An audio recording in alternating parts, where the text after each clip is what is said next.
Now therefore be it resolved, the members of the Pinelands Commission assembled at the Richard J. Sullivan Center for Environmental Policy and Education on this 13th day of September 2019 do hereby express our appreciation to our colleague and friend, Robert Barr, for his commitment to the Pinelands and for his service as a member of the commission between March 2015 and June 2019. Do we have a motion to move this resolution? Motion. Okay, so Bill, and who was second? Ed? Okay. Commissioners, any recollections of Bob? Jim? Yes. I'm sure people realize there weren't a lot of issues that Commissioner Barr and I agreed upon, but we certainly talked quite a bit to try to persuade each other of our respective points of view.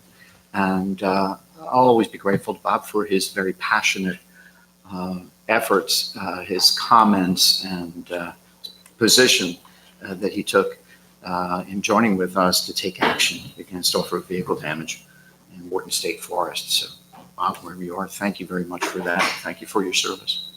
Thank you, Mark.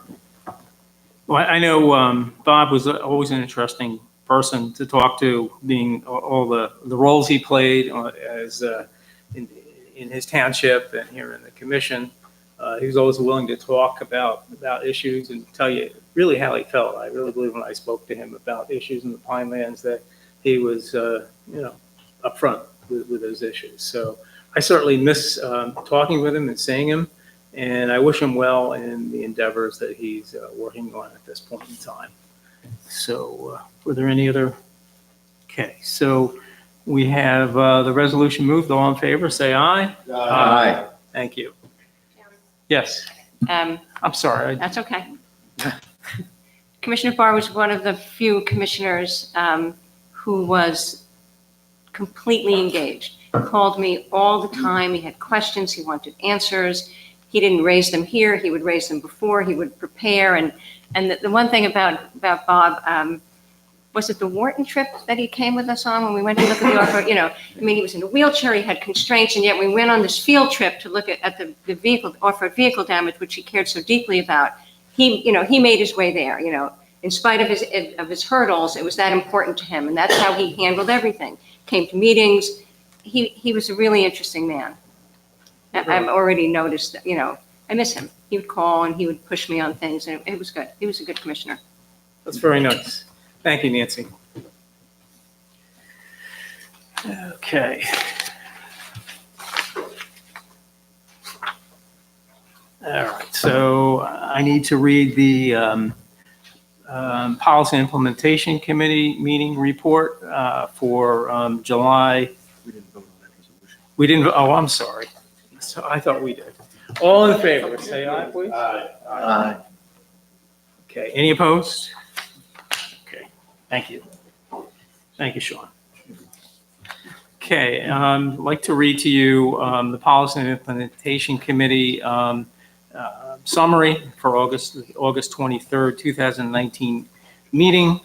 The committee adopted the minutes of the July 26, 2019 meeting. The committee recommended commission adoption of the July 2019 Pinelands Infrastructure Trust Fund Master Plan Amendment for project selection and funding levels. The committee received an update on the Garden State Parkway Interchange 44, secondary impacts agreement, and successful land acquisition efforts by Atlantic City. The county has acquired 326 acres thus far. The committee received an update on a 1998 memorandum of agreement with Atlantic County for the park at Lake Lenape and authorized staff to proceed with work on an amendment that would allow reconfiguration of an existing dock and construction of a second dock at the Western Lakeshore area. So that was a very interesting meeting. We also have another report from the Personnel and Budget Committee. Chairman Avery, would you read or present your summary? Thank you, Mr. Chairman. The Personnel and Budget Committee met on August 9th, 2019. First thing we did, as we always do, is adopt the minutes from the May 3rd, 2019 meeting. The committee members reviewed with staff the check registers, the electronic disbursements, and the application fees covering April, May, and June. It was noted that the fiscal year 19 application fees have exceeded the quota budgeted for by 57%, so we're doing well on that side of the ledger. The human resource manager provided us with an update on employee actions. And the most important thing we did was that the staff presented a draft fiscal year 2020 budget. We spent quite a bit of time going through the budget items of the various budgets. And then one thing I wanted to emphasize is that in that review, I specifically asked our executive director if issues raised by commission members in ED's evaluation were adequately funded and provided for in the budget, and was assured that they were. So I thought that was important to note. And we met in closed session for an update on the CWA contract negotiations, which are still underway. And that's my report. Any questions from any of the commissioners? Thank you, Chairman Avery. Executive staff reports, starting with Executive Director. Please. Thank you. Before you is the monthly report, which is something we started 3 months ago. Someone will nod. Yes, there's April. We had been doing a big quarterly report. It was burying us. It just was overwhelming us. It got bigger and bigger and bigger. So we decided to try a different approach, do a monthly report so the information was way more timely, right at your fingertips. We've been doing new reporting so that there are some numbers in here that are now being generated in a new way. So it pushed us to do some things. The goal is to get it to you the day before the commission meeting for that month. This month we really did make it, but didn't. So it's before the meeting, but by next month you will have it by email. And we also emailed it to you the day before the meeting. And I think it's working out well. It's a much better process for us. I think it gets you more manageable hunks of information. Happy for suggestions, other things you might want to see, let us know, and we can start to include them. So this is sort of our baseline, and we've got this down pat as a process now. So we're real pleased with it. And I think it's working out better for staff because it had just become overwhelming for us to update that other report. So that's like a template. Is it easier because everyone knows kind of what is expected? Well, it's easier because we've honed down what we're presenting. We've narrowed down some language, so it's not overwhelming. We would start something, and then every quarter we would just keep adding, so it became overwhelming.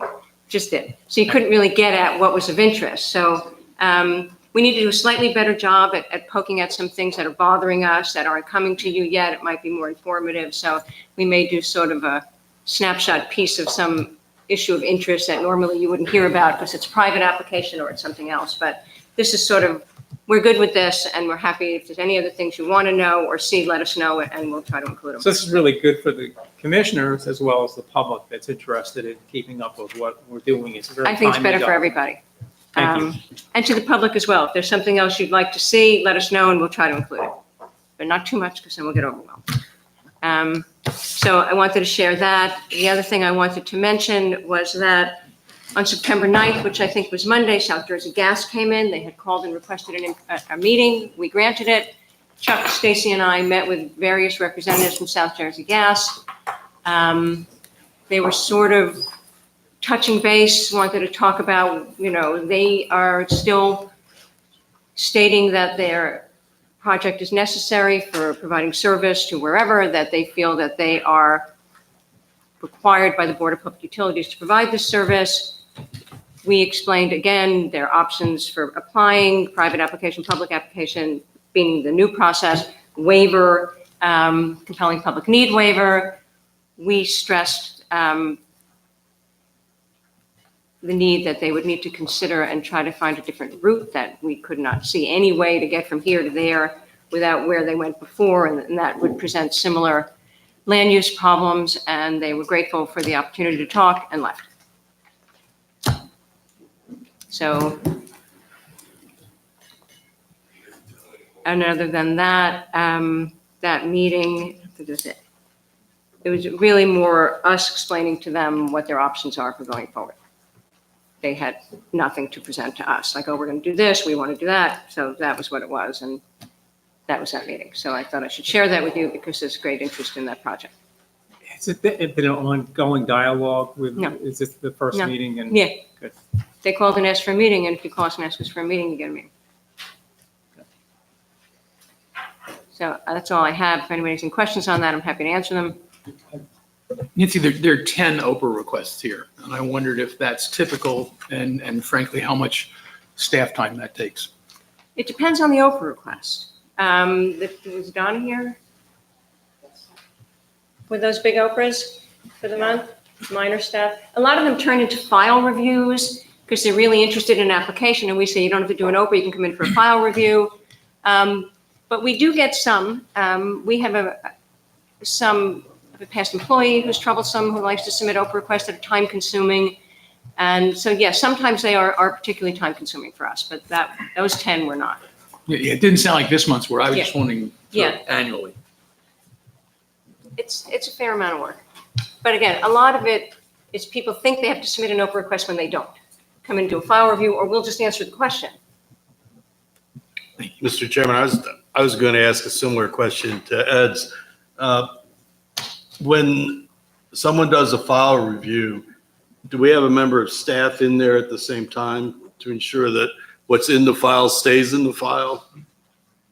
I don't believe we sit with them. We don't. We put the file in the room, we put you in the room with the file. Okay, thank you. You don't strip search them on the way out.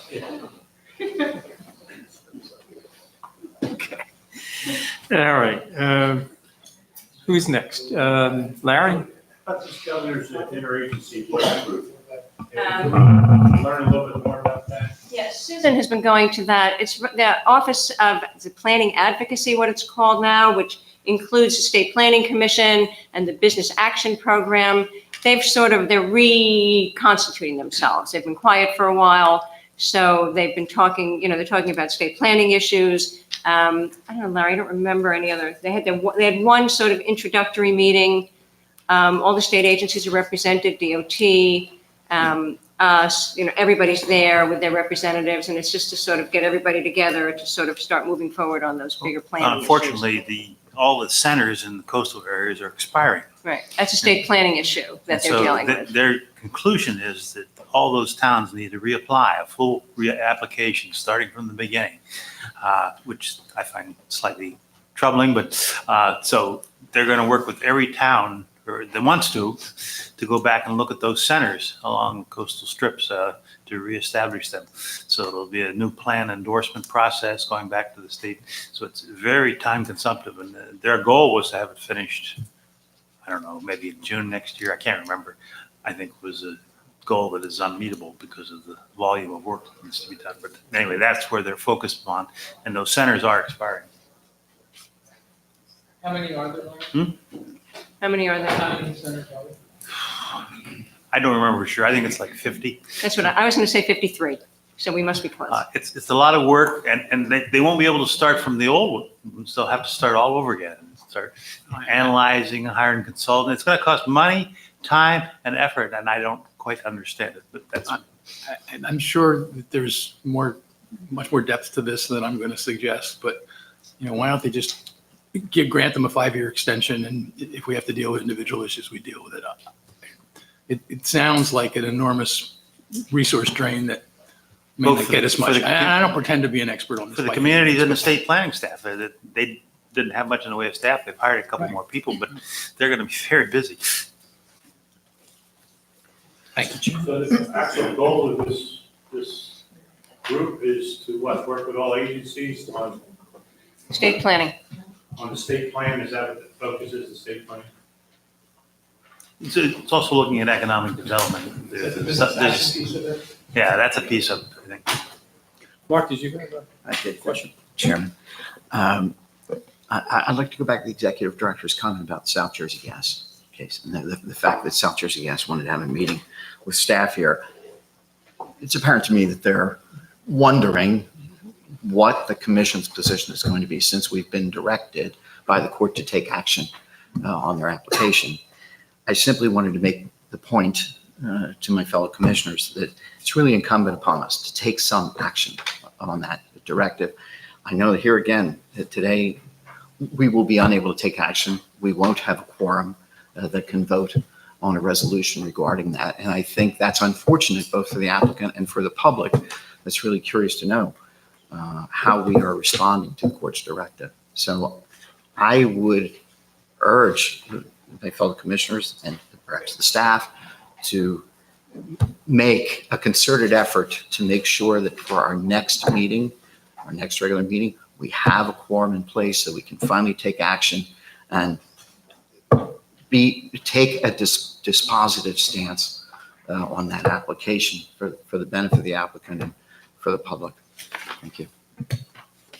Commissioner Lover, I don't disagree with you. I would just let you know that they didn't seem to have any expectation that application that they had submitted was still an application. They were, looking forward for some different new thing. But I don't disagree with you that, that is hanging out there. Thanks. Question. So as I understand what you said, they recognize that the application presented is no longer valid? I'm not going to put words in their mouth. But they asked for a meeting, they came in, they were talking about, that they wanted to speak to us about proceeding with the project. We never said, we didn't talk about that. I never brought it up. It wasn't an issue for me to discuss with them at the time. The commission hadn't done anything, but they most certainly didn't come in and say, we still have an active application, we want to proceed. That was not the conversation. Thank you.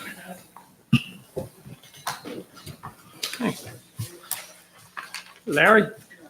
I guess that was what you already said was really the beginning of what you wanted to say. Again, I just wanted to mention, we are looking at a couple topics that we will be bringing either to the so-called climate committee or to the P&I committee.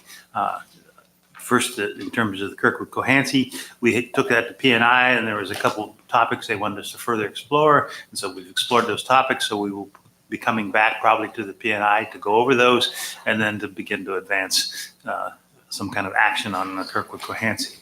Secondly, we've been working on looking at the possibility of some kind of solar package. What's available to expand the ideas of getting more solar opportunities for people in the Pinelands. A couple of them came up at the committees, so we're putting that together. And thirdly, we're continuing to look at climate change in general and what kind of topics might be amenable to the commission action. I presented a long list, and we've been looking at giving you a short list. So that's where we are.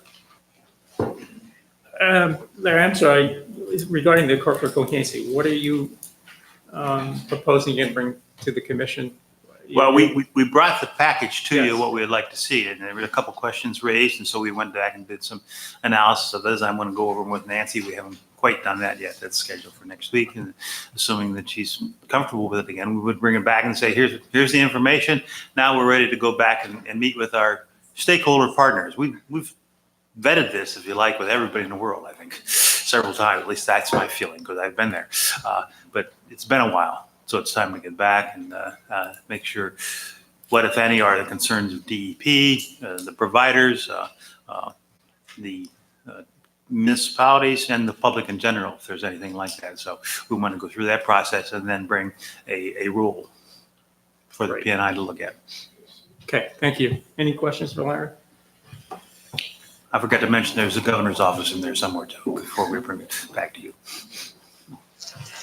Have you heard back from any of those entities? I mean, you've heard from commissioners, Well, I think. we've met with all of them, and whatever, to the extent they had issues, we tried to deal with them. So I haven't heard anything new, but that doesn't mean something new won't come up. So it's been some time, so we felt like it's probably time to go back and say, in conclusion, here's where we are. Sounds like all the rough edges have been kind of smoothed off. Well, I believe that, but I'm not sure I have 100% concurrence from everybody in the world on it. Yeah. Think optimistically, I guess. Any questions for Larry? Great. Chuck? Good morning, everyone. Good morning. Just a few items I wanted to mention. We continue to be involved with processing and administering applications for seasonal agricultural employee housing in the Pinelands. I think I mentioned this at a past commission meeting. There have been a number of issues raised recently about the permitting process, I'll say statewide, just not Pinelands Commission-wide, on these seasonal agricultural employee housing units. I just wanted to mention that it's really a two-pronged issue. The first prong is if someone has a failing septic system in the Pinelands Commission, the way the commission's rules are written, that does not require an application to the Pinelands Commission. Our regulations indicate that the repair and replacement of an existing on-site wastewater disposal system, a septic system, does not require application to the Pinelands. So that's one prong of the issue. The other prong is what we refer to as the change of use. That's when an actual building the use has been changed, typically from a barn exclusively for agricultural purposes into some type of housing unit. Those matters do require application to the Pinelands Commission. We probably have 10 to 15 of those in different stages at the present moment. The next item I wanted to mention is this past Monday night, a couple of members of the staff attended a public forum in Stafford Township to discuss stormwater management issues. Some of the commissioners may remember several years ago, the commission approved an application for a waiver of strict compliance based upon a compelling public need to build a stormwater management basin on the south side of Route 72 in Stafford Township, opposite what's commonly referred to as the Ocean Acres development. To date, that basin has not been constructed. I know that the township officials have spoken to both the executive director and I over their concern with stormwater management issues that continue in Ocean Acres, and expressed an interest in actually completing that basin that was subject of the waiver of strict compliance. But there are additional issues in Ocean Acres. One is commonly referred to as the Newcastle Stormwater Management Area. This is a lake that pre-existed the Pinelands Commission. A lot of the stormwater from the Ocean Acres development drains into that lake. There are flooding problems in that area, and there were concerns expressed about how to manage that stormwater issue. So we'll be continuing to try to assist the township in addressing the Ocean Acres development. For those of you that may not be familiar, Ocean Acres is, I'm not sure I remember the exact number, but over 1,000 existing dwelling units in that development. The lots were all created pre-Pinelands, and there's a long history to this. Commissioner Avery is probably familiar with that history. And I think it's fair to state that the stormwater management facilities that were provided for Ocean Acres back in the 50s and 60s are proving to be inadequate. The third item I just wanted to mention is we do continue to receive many inquiries over cannabis in the Pinelands. It comes in many forms. The primary question is, does the commission require an application to grow cannabis? And we're clear that we're not taking a position on the legality of growing cannabis in the Pinelands, but to the extent it's a Pinelands Commission matter, we view cannabis as any other agricultural crop if it becomes a legal crop, which is just as corn, tomatoes, you do not have to apply to the Pinelands Commission for agricultural crops. At some point in your agricultural process, we've advised all of the inquiries. If you're actually processing your crop into some type of product, you do require application to the Pinelands Commission. But it is interesting how many inquiries we continue to receive, and commissioners, I suspect, have seen some of the newspaper articles, both in and outside of the Pinelands, over people applying for use variances to construct these facilities. And the last matter I just wanted to mention, I think would be informative, is there's a rather large application in Ocean County for a residential development that's moving through the Municipal Planning Board. And there's been some issues raised with threatened and endangered species for that application. And the staff is receiving input and questions from the public on that. We've already issued a certificate of filing for that application. It's moving through the municipal approval process. And the way the commission's process and our rules are set up is that The public provides its input once we've issued our certificate of filing to the municipality. That's how the process is designed to unfold. The public's more than welcome to provide comments to the commission staff at the same time. But since we've issued a certificate of filing, this application is moving through the process. Information will be generated at that municipal planning board hearing process. And if an approval is granted, that application will come back to the staff and it'll go through the review process that we'd normally do for any application, which is review the information, stormwater management, wetlands protection, threatened and endangered species, and make a determination based on that information whether or not the application is consistent with the commission's standards. That's all I have to report. Thank you, Chuck. Are there any questions for? Yes. So, Chuck, with the cannabis farming thing, my understanding is that a lot of the ways that's grown, it's more like an industrial facility than what you think of as a small family farm. So the rules are the same if you're growing something intensively in a greenhouse as if you were just sort of growing a field crop. The rules are the same. We have had those inquiries to use existing manufacturing buildings, multi-story buildings. But the way the commission's rules are set up, whether you're growing your tomatoes or your vegetables in a building or whether you're growing them outside, both the agricultural structures themselves do not require application to the Pinelands, nor obviously the growing of the crop. Are there any rules about like the waste materials from those facilities, like whether it's liquid waste or sort of processing waste or anything like that? There's a lot of fertilizer and stuff that's used in that. The way that, probably the best way I can answer that one, Commissioner, is the way the commission's rules are set up is that activities that are undertaken exclusively for agricultural purposes, for the most part, do not require application to the Pinelands Commission. There are some of our rules that go to the heart of the issue you're talking about, that degradation of water quality is not permitted. But for the most part, agricultural activities are not subject to the commission's regulations. So how would you determine the degradation of water quality then, that component of it? If it's acceptable to you, I'd rather have an opportunity to reread our Okay. rule as it applies to that particular situation and perhaps respond at the next commission meeting. It just seems to me that it's farming, I guess, but it also is really different than many other types of things you could grow. Sure.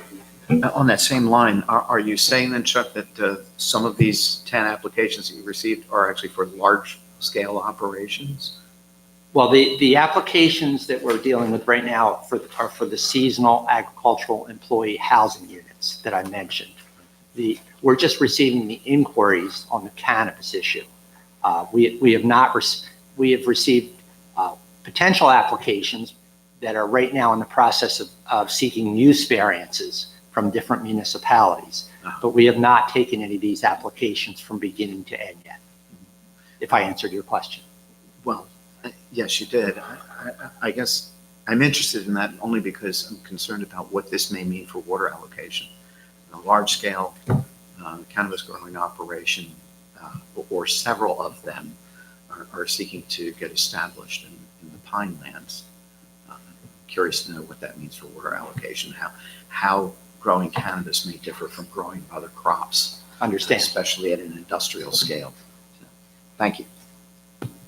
Commissioner Wilbert, outside of our bailiwick, however, DEP deals with water allocation issues as well as wastewater issues. So even though we're more of a land use agency, first of all, even if they don't require an application to us, they still are required to meet the environmental standards going through the local process because, as you know, municipalities had to amend their master plans and their local ordinances to be consistent with the plan. To the extent that there are issues with regard to water allocation or with wastewater, they would have to go to DEP and get the requisite permitting. Thank you for that reminder. I mean, I fully understand that process. This just calls to mind for me the fact that there's even greater urgency, I think, if in fact we're facing the possibility of industrial operations coming in and greatly increasing demand on water in the Pinelands area. I think this makes it even more incumbent on us to accelerate what we're doing in terms of our study of the Kirkwood-Cohansey Aquifer and our changes in policy that are recommended by our findings of that study with regard to water allocation. Thank you, Mark. Any questions for Chuck? Any other questions? I just wonder if growing cannabis is that much different from growing tomatoes or lettuce, leafy vegetables. I don't know how, maybe that's something we should take a look at, see if there really is a drastic difference between, the different crops.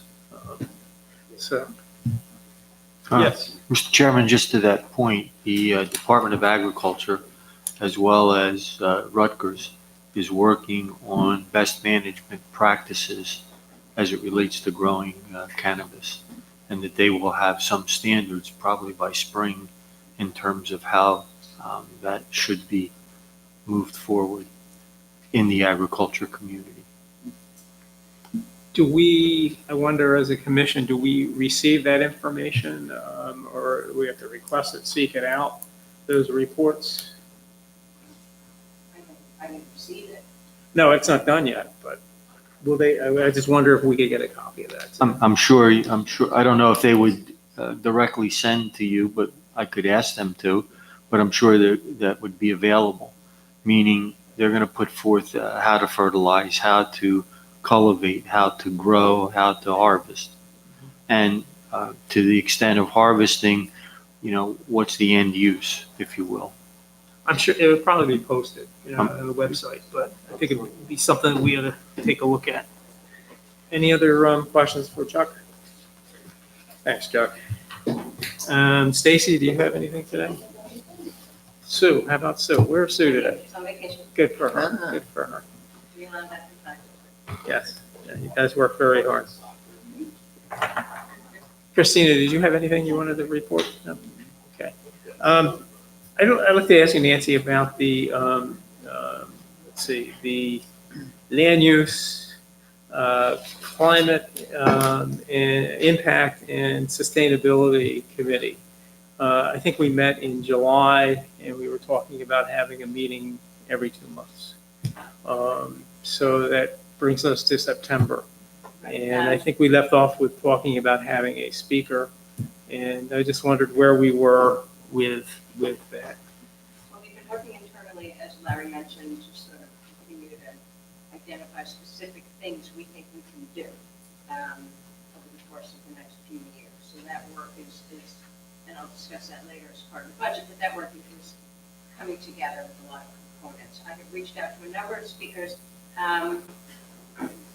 some government, some private, some municipal, I'll get to some of that later. So we're trying to both get a little more meat on the bones of what things we think we can do, and then combine that sort of with speakers who might take us down that road. So I've gotten sort of mixed messages from commissioners as to who they'd like to hear from, which is kind of complicating my world a little bit. So if you have specific requests, let me know. Otherwise, we have reached out to DEP, Rutgers, Sustainable New Jersey, Okay. EU. So government, non-government, and private. So do we have a list of potential speakers at this point? I have a long list of potential speakers, but I sort of, we had solar, someone coming to community solar, that was time to do the solar proposal when we were perfectly hazy. We might have people come in and deal with that, and then I have some more general things. So I thought it would be of interest to hear from DEP about what they're doing, a lot of resiliency. I know we've talked about Sustainable New Jersey and maybe working with them or taking some lead from that organization. Do you have any information from Sustainable New Jersey? We're meeting with them next week. Okay. Susan Gardner and I are meeting with them next week. Are you going to them? Are they coming here or? We're going to them. Okay. Yeah, we're going to them. All right. So do you think they have some ideas that we could? Well, Utilize. I was going to do all this later as part of the work plan for the year, but we can talk Oh, about I'm it. sorry. That's Okay. Okay. I'm happy to talk about it. So what we thought was, as one of the components of the entire package of dealing with climate change, to sort of deal with the municipalities and the Pinelands rather than burden ourselves with trying to write rules that they would have to then do by ordinance, that we would work with Sustainable New Jersey, since they're already working with many of our towns, to sort of partner and try to move those initiatives forward with them, rather than doing rulemaking, we ultimately do some, but then get municipalities to do the work voluntarily. So that's a conversation we've started with them, and that's an important piece, because that gets at so many components for the municipalities. Stormwater, energy efficiency, building codes, and all of those things are built into that. So that's why Susan and I were going to pursue that, to get that piece. That's an interesting approach. So thank you very much, Nancy. Okay, any other questions for staff? Yes, so you're going to tell us more about that later, so save our Not comments. much more, but yes, Yeah. about climate in general and what we think we'll do in the next year. Yeah. Sure. Okay. Our first ordinance for consideration today, public development ordinance, is Hamilton Township Board of Education, construction of a 1,120 square foot paved access driveway, an 11-space parking lot, and the installation of 2,800 square feet of rubberized surface on an existing playground. Is there a motion to So moved, Chairman. To adopt move this? the Yes. resolution. I'll second. Second? Okay. Okay, are there any questions or concerns? Ed? Is the rubberized surface, is that permeable? No, it is not, Commissioner. Okay, thank you. I had a question about the, you could probably predict what my question is going to be. The underground stormwater infiltration system. Do you have any information on that? Is it basically like a seepage pit in the area, or? I'll have to look at the plans to refresh my memory on that particular question. Maybe if we go on to the next resolution while we look at the plan for a moment.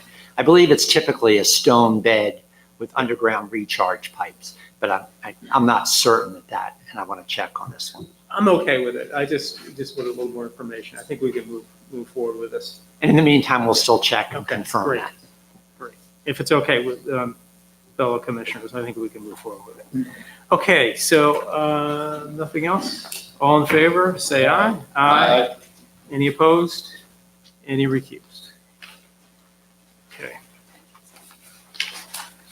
Next public development application is HMS Host Corporation on behalf of the New Jersey Turnpike Authority, demolition of an existing 1,560 square foot service building and a construction of a 12,675 square foot service building at the Forked River Rest Area within the Garden State Parkway right of way. So that's actually a building that's smaller. Is there a motion to? I'll second. Alan? Sean? Any questions or comments? Just one, I think it's a shame that Susan's not here because I think this may be our first action in the Garden State Parkway Overlay District. So, oh, no, it's not? No. Oh, well, okay, so it's not a historic moment, sorry. Okay. Trying to give her props. Make it one more. Yeah, no, well, in my mind. So this structure is considered to be a historic structure, and the staff is recommending that recordation be used to preserve the image of this structure. When I read that, I looked it up online to see what it looked like, and it's a glass building currently in place. So I guess that was the architecture of the day when it was built. I know from reading some of the articles on the internet, a lot of people are unhappy that the building is going to be closed down for a period of time. And I think they're excited about a hamburger hut that's going to be built there. Or one that's being lost and is going to be replaced. So, okay. So any other comments on this application? Yes. Okay. All in favor, say aye. Aye. Any opposed? Okay. Next application is a waiver of strict compliance. Karen Mandel, Manchester Township. It's in the Pinelands Regional Growth Area, and the proposed development is a single-family dwelling. Do I have someone to move this forward? Second. Was that Bill? Yeah.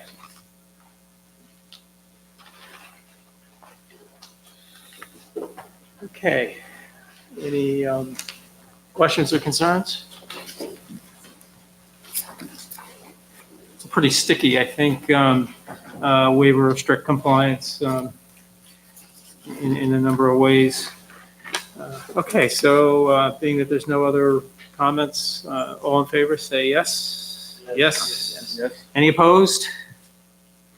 Any abstentions, recusals? Thank you.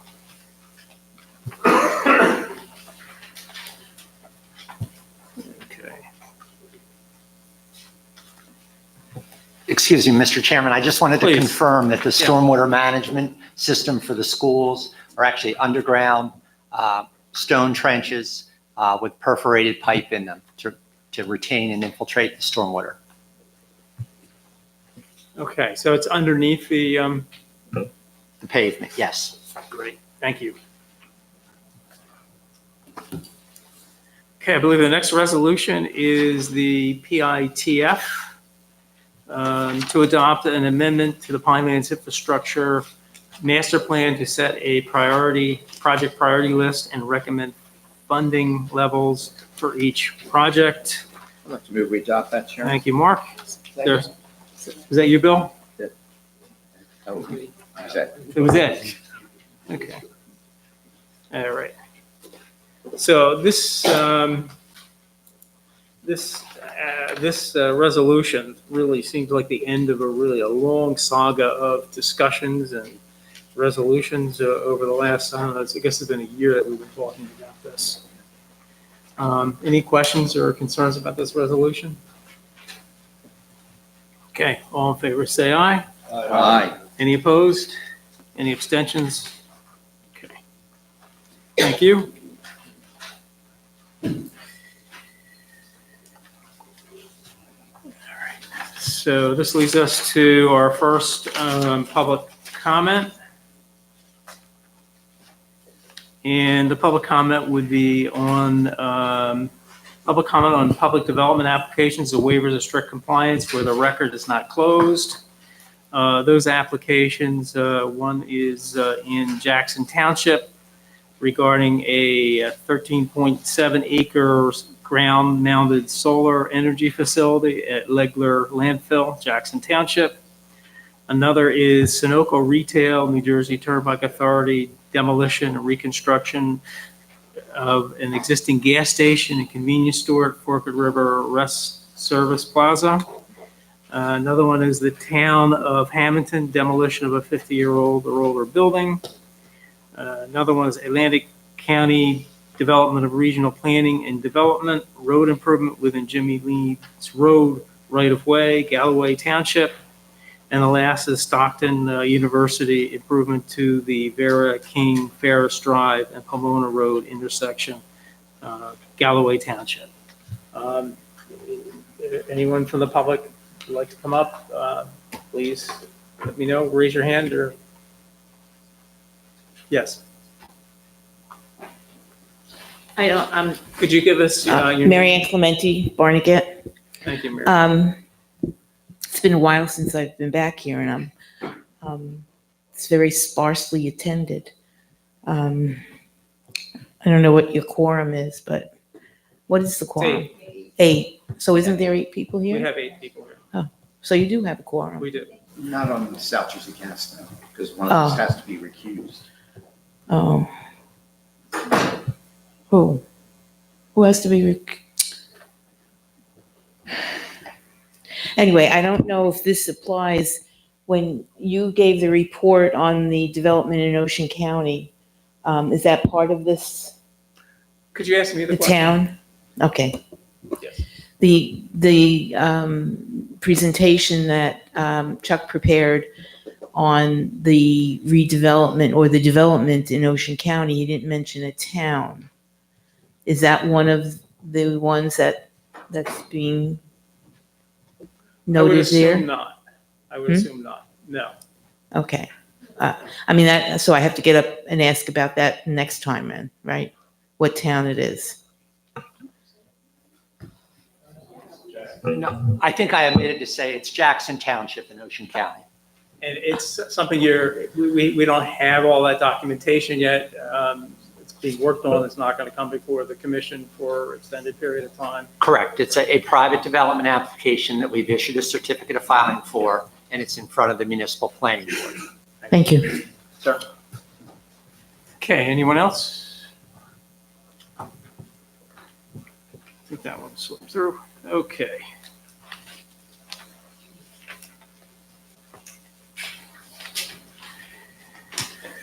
Okay, master plan ordinances not requiring commission action.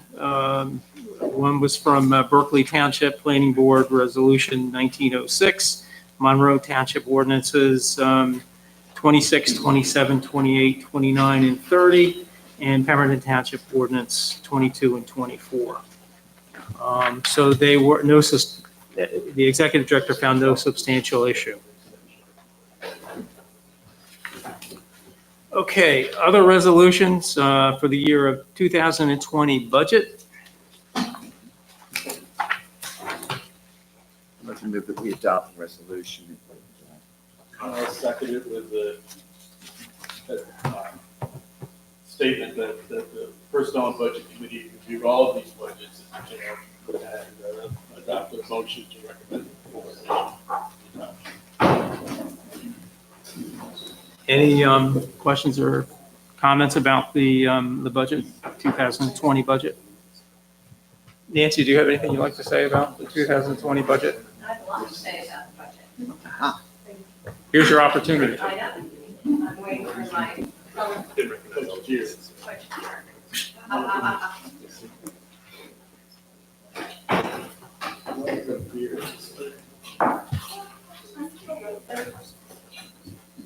Okay. Lights on. Okay. Okay, so in the packet, you have a budget that looks like that. We're not letting it put up these sort of summaries of that Thank you. information.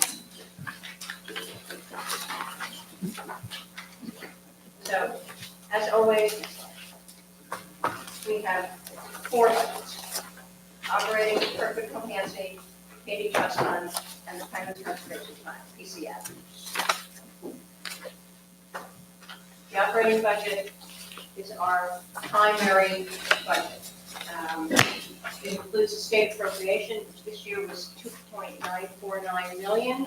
It's up from last year a little bit, which is nice. That includes, we also get supplemental funding from the state of $687,000. That was negotiated with then Governor Corzine.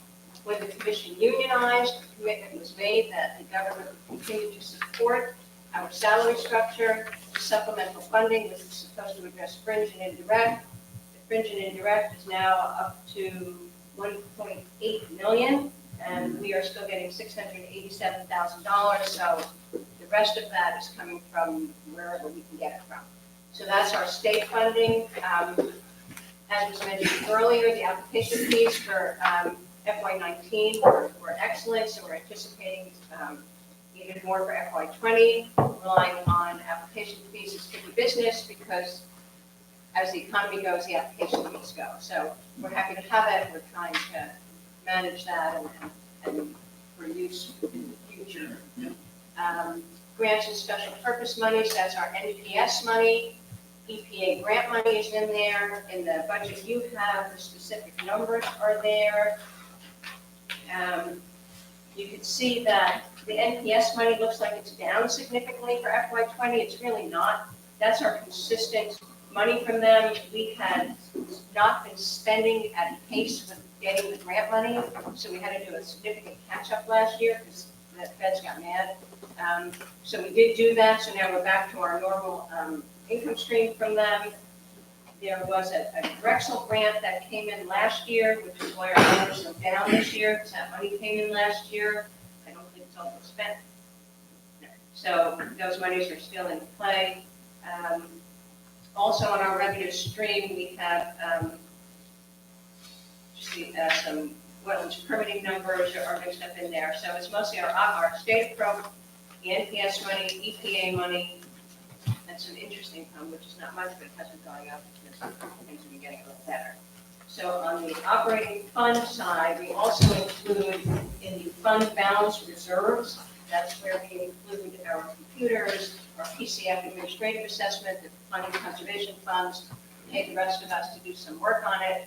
And then the undesignated fund balance, which is the number that we put in to meet our gap, which is driven mostly, if not exclusively, by personnel costs.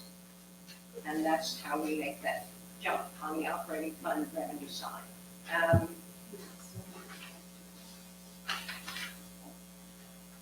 Before I move on, anything else on operating? I have a question. And I know we talked about this at the committee, but I thought it'd be good to have the conversation here too. We now have $120,000 in the Fenwick Manor painting reserve anticipated.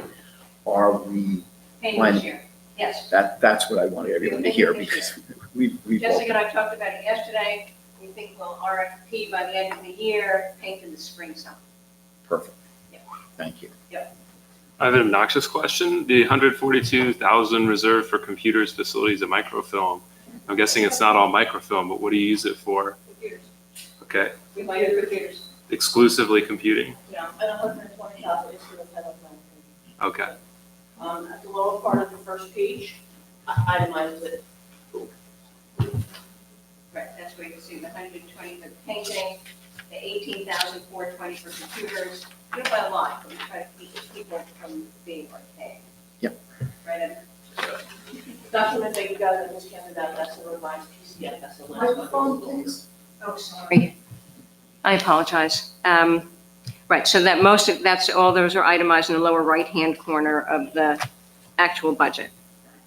We don't buy a lot of computers. Any other questions on the operating? Okay. We did that, did we not? Okay.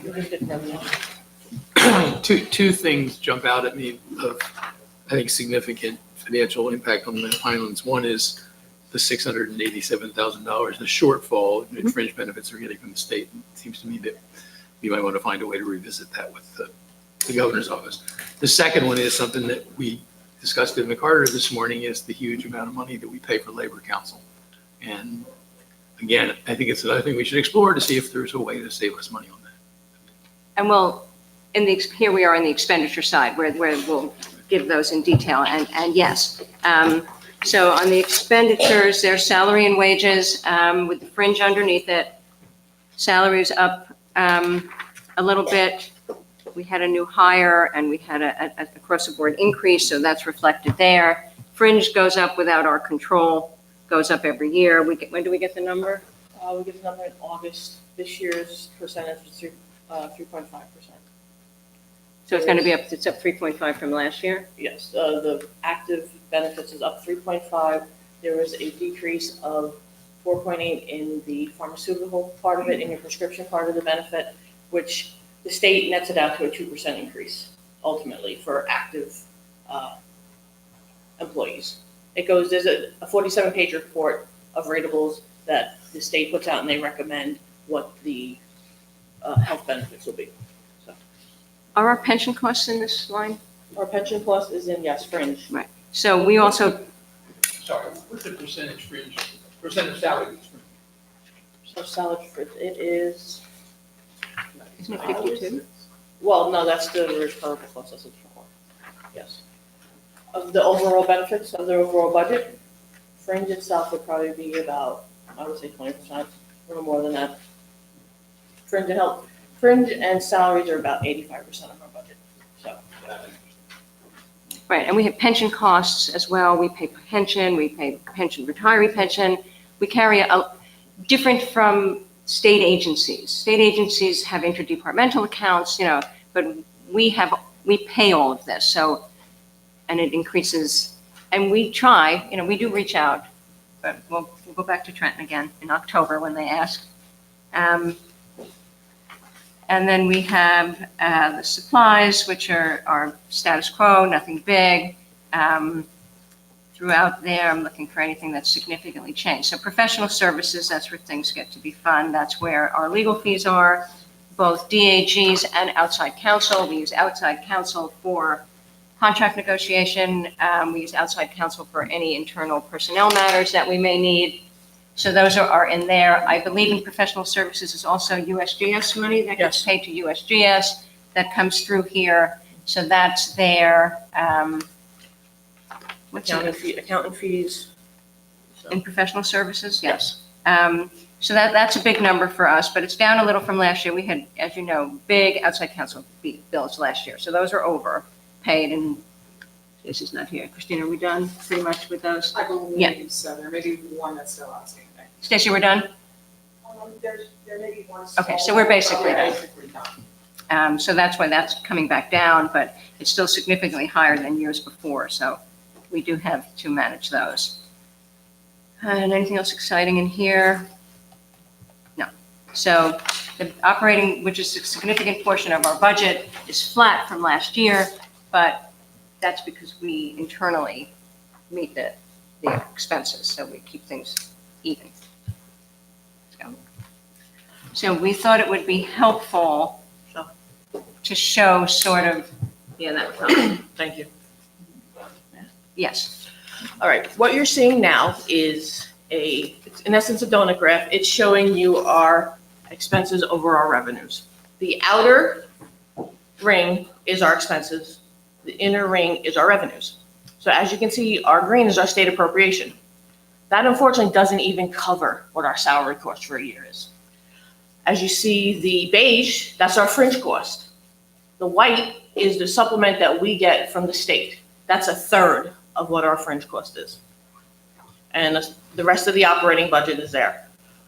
The other half of the revenue are the items we talked about in the beginning of our grants, our reserves, which is our own money, and what our application fees are, which despite they're doing well with the talk of a recession, we cannot depend on it. That is going to be a fluctuating factor depending on what happens in the future if we have a recession like they're talking about. We're stressing. Yeah. All right, next budget is Kirkwood Cohansey. Right, Kirkwood Cohansey, Before we move on, I just want to make I'm one sorry. point, pardon me. Commissioner Lloyd pointed out about the council fees. And I'm looking at, I just did a quick calculation. It looks like our council fees were about 11% of what our total salaries, wages, and fringe benefits are. And we did have we had a huge expense last year. we did, and I recognize that it was unusual. I hope it's instructive to all of us that we should do our utmost to try to reach early settlements with our employees as we negotiate these salaries, because the idea of spending so much in battling with them, nothing against attorneys, but I would much rather see our money going to our employees. Yes, but, and we are on a good path this year as we had been in prior contracts. But again, that bill is not overwhelming. Representative. Yes, the labor costs for the contract negotiations are not an overwhelming issue. But we are trying to get, I appreciate your comment. Thank you. To follow up, what's the rolling 5-year average of those professional fees? And that might be a better reflection of where we Well, are, we because have last year was 2, 3, an outlier, I think. We have 4 years sitting here. Well, this is Kirkwood. Is it about 300,000? I mean, I just Yes. ballparked it. It is. Okay. 200,000 to 300,000 a year, what the actual is. We just completed, FY17 was completed, it was about 200,000, over 200,000. FY18 was almost 300,000. 19 was higher, it hasn't been audited yet, but almost like 400,000 Is to that all legal? 500,000. That's, yes. No USGS in there. That's just Yeah. legal. Okay. Thank you. You're welcome. Okay, so Kirkwood Cohansey, we're just about done with that. Larry, my understanding is we're going to use this money for salary for the rule work that we have to do and things like that. No more I believe outside so. For support. a long time, we were retaining some funds because we thought we might have to contract with USGS for an aspect of the rules. But we've worked it out, so we believe we can move ahead with what we know and what we have. That may change depending on public comment as we move forward with rulemaking. we may come up with some issue that we need some outside help with. We don't see it right now. Katie Fund, those were funds that have been collected over the years. Our intention is to use it to improve and enhance the garden, to make it more, more Pinelandsy and nicer, be part of the exhibit experience. We've been holding off doing the garden until we paint the building because the painting of the building might disrupt the garden. So when we get there, that's where that money will go, for benches and new plantings and a path, a walking path to support the exhibit. And that's where that will go. It might come this year, it might not. We'll see. But we're waiting for the painting. Yes. Well, this was the fund that was established for an employee who worked here, I would say it's 20 years ago. Anybody know? Yeah, about 20 years ago, she was killed in a car accident. Her family, friends of her family over time have contributed this money to the commission. We used some in the past and then we sort of hadn't done much with it. So we were holding it now because we thought this would be the perfect use for that money to have because that garden out there is what we call Katie Garden. So that we would make it a permanent, more Pinelands, more organized space. Thank you. Pinelands Conservation Fund. Pinelands Conservation Fund is monies that have been obtained by the commission over the years for projects that had to provide offsets. The Connected project that runs down the Parkway was one, and over the years we've had a fair amount of money put in this account. We now have 4 different components of it. The first, of course, is land acquisition. We've pretty much run down the land acquisition money, but as part of the memorandum of agreement with South Jersey Transportation Authority on the airport work, we are getting some new monies in, which we're going to target, we're going to work on a new round of land acquisition this year. We won't get to any actual projects till next year, and that money totals $3 million over a number of years. So we got the first payment, we'll get the second payment, then we'll start around and we'll be able to do more land acquisition because we received that. So that's why the number for FY20 for the Pinelands Conservation Fund is lower. And then we have conservation planning and research. And those projects come out of mostly the planning office. Larry, do you know what's coming out of there this year before I look it up? We do a variety of things, like monitoring septic systems, innovative septic systems, monitoring that. Part of it's for protecting staffing, that some of the companies that are a category. Kirkland Comanche, it funds a variety of the research we're doing as we move forward. Community planning and design. Similarly for projects, this was where we had provided funds to municipalities when we make a change to the CMP and then they have to do ordinance work. In the past, we have funded that through here. So this year, it's mostly for personnel costs for projects. And then education and outreach, which was a new component we added a number of years ago, where you can see some big numbers earlier on where we were funding the exhibit to get that done. And Paul, what else are we using the money for this year? Personnel costs that cover organizing and executing the short course in spring and summer, and also World Water Monitoring Day, things like that. Also maintenance of the exhibits and So those are non-operating fund monies that we use for these projects. Okay. Here's our staffing levels. We're at 44. And the executive office number is up by 1. That's because April Field returned to work, and that's where her position is sitting.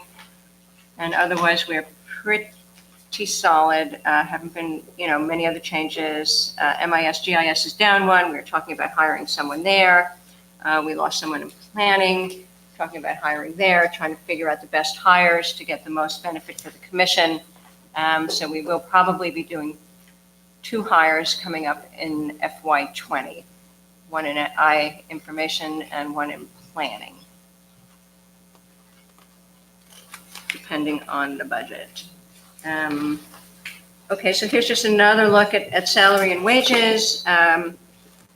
Salaries, no fringe included in this. We're just looking at salary, so you can see sort of where it's coming from. Clearly, the operating fund is carrying the burden of it. We still have the money that we might use from Kirkwood, and then in the PCF accounts, we're getting salary monies out of there. So there's, brings a little bit more to the table, but it's predominantly the operating fund. So it's predominantly the state approach, the grants, and MPS.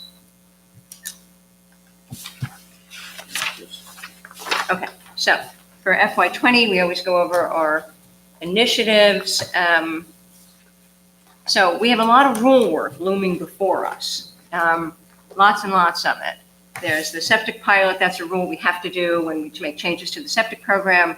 Larry talked about Kirkwood-Cohansey. We still have the Black Run, which is the Medford-Evesham rule proposal, which we had tried to move and it got caught up. We're going to go back at that, only this time we're probably just going to do the management area changes and not try to deal with the other parts that complicated it for us. The PDC enhancement rule we had tried once, we're going to try again. The clustering rule needs some changes to it. I think it was Robin who made the presentation about the problems we've been having with the clustering rule, things we didn't anticipate, particularly very small projects that had been pre-existing that we were now subjecting to clustering, which was just causing all kinds of problems. So that needs to be fixed. Solar rules we have talked about, and we have process rules that we have to do that we have brought to you once, and we'll bring those again. This is a significant amount of rule work that we might need some help with that we're thinking about. I may have mentioned to you that DEP is using retired DAGs, bringing them back in part-time to do rule writing. I thought that was brilliant. So maybe we can do that because this is just, it's just a lot of rule writing. What, you didn't know they did that? No, I know they did. I don't look at, but she was looking at me. No, next. I wasn't, she's not retired, we can't do that. Oh, no, we would get a retired DAG, someone who's not currently doing all of our other work. Yeah, who, Helene? Yeah, she wants to come back and write rules.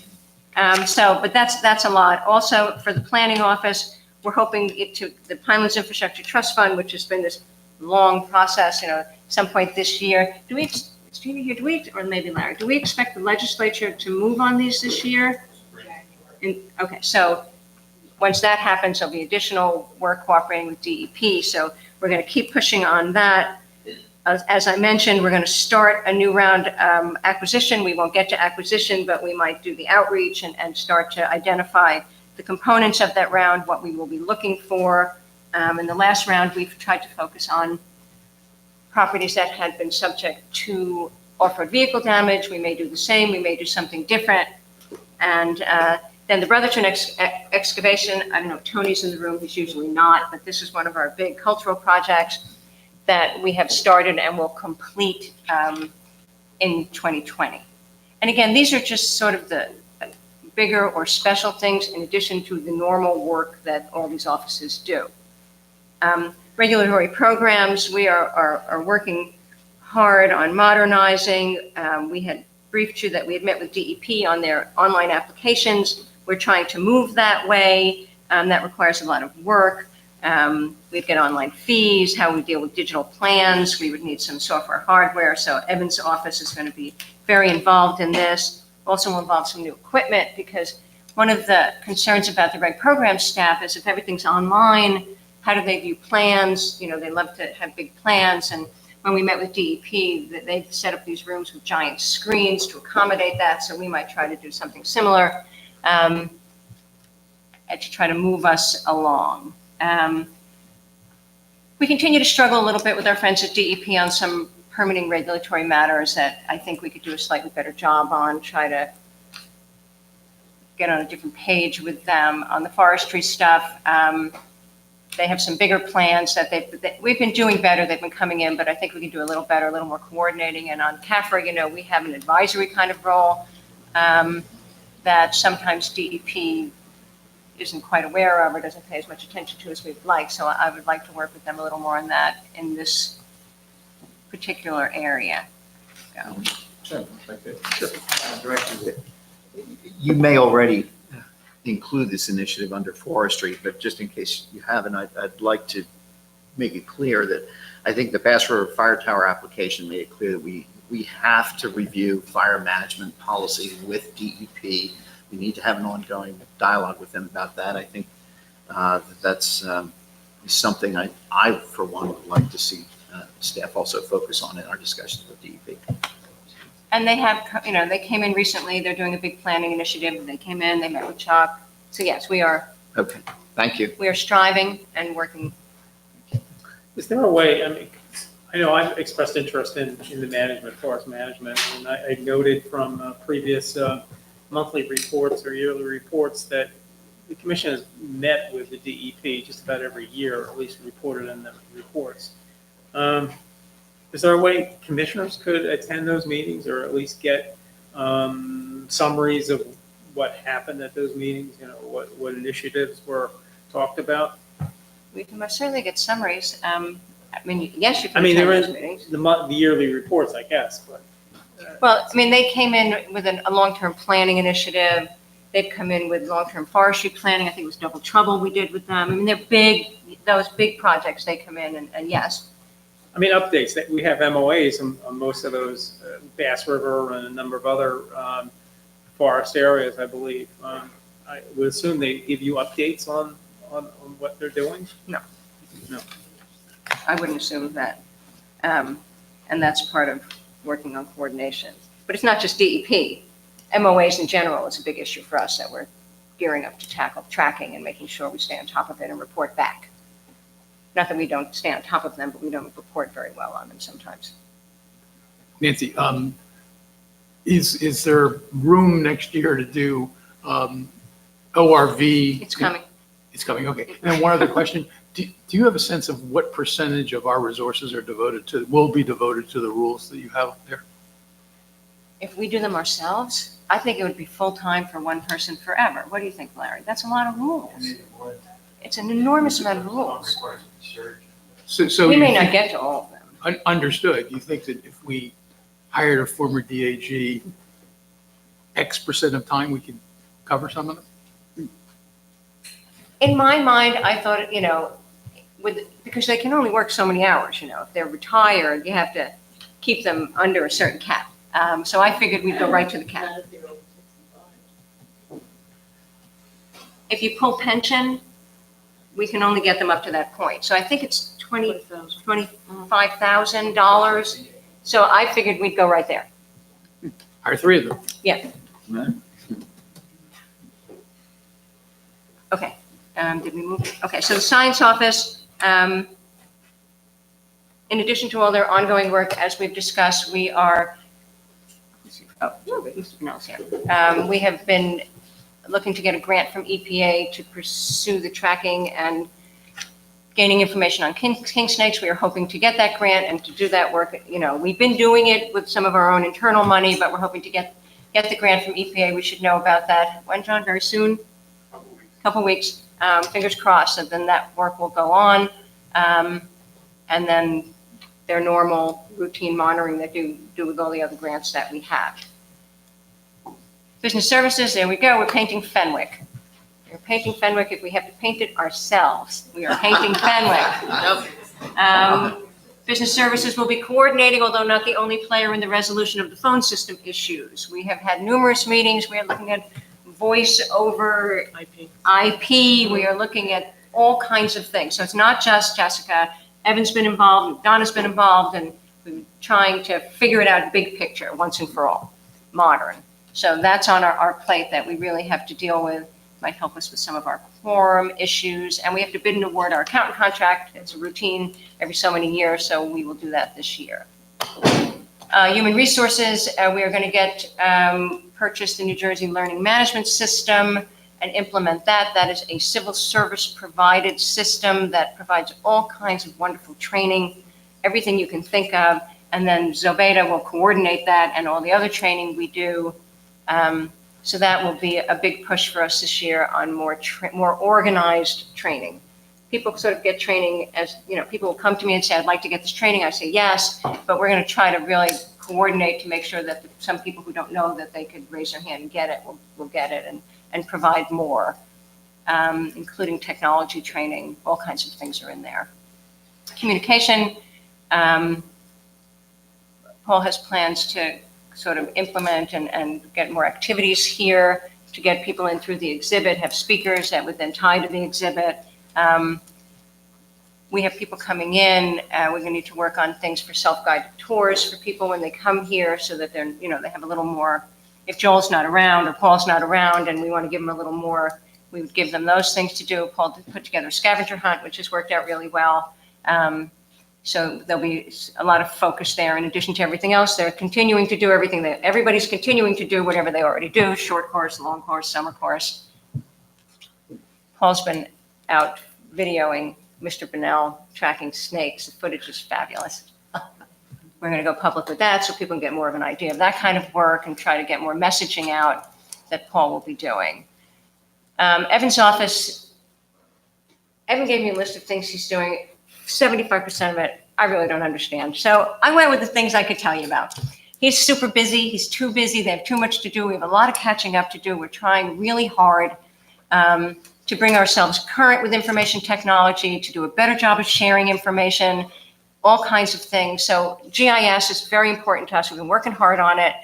We're going to centralize it. We're working on increasing use, bringing us up to speed. We're going to set up a committee because we have GIS expertise all over the place and hoping to have more and more important maps. We're going to update our intranet site, which really doesn't matter that much to the public or you because it's our internal site, but it really will be super helpful to us to have a much better site where we look at our timesheets and our HR stuff and project, not projects, but more personal kind of information, job titles and things like that are in there. And it's very static and it needs a big update and it will allow us to get at more data and run reports. So that will be a big improvement, both internally and then what we produce.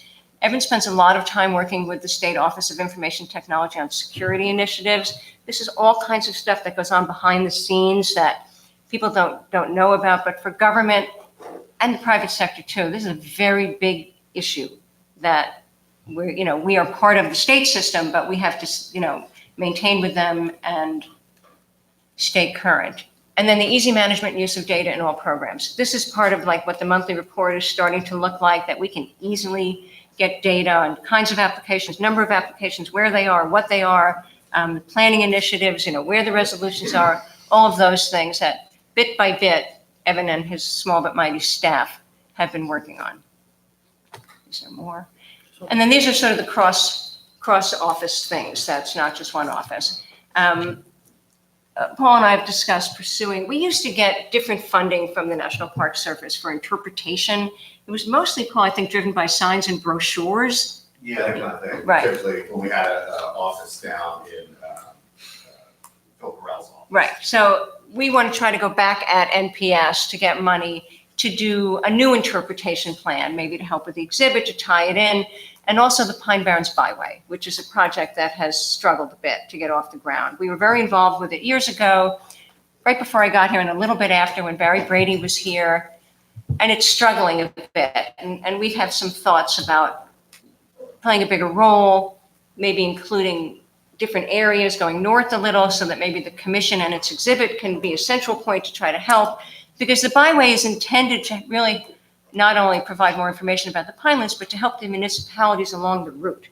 It was supposed to be sort of an economic, so if you go to this town, this is there. And so we need to relook at that. And we've been sort of playing around the edges with it. And we'd like to get more involved, but we would need some funding to help us do that. Nancy, would it be possible to have a presentation on byway? Sure. As Have long we as ever done a presentation on the byway years ago?